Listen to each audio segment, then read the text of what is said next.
Are you looking to take your iPhone photography to the next level? In this video, I'll show you how to enable grid on your iPhone camera for more precise and symmetrical shots. So make sure to watch this video until the very end to understand the tutorial properly. To get started, open up the Settings app on your iPhone. And then scroll down until you find the camera option. Once you've found it, tap on it.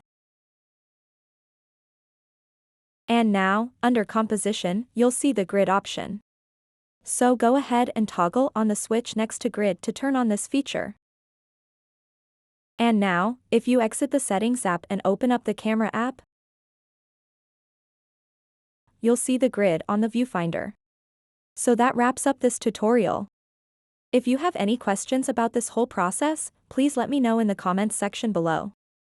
And if this video helped you out, please give it a big thumbs up and subscribe to this channel for more tutorial videos like this one. Thank you so much for watching and have a good day.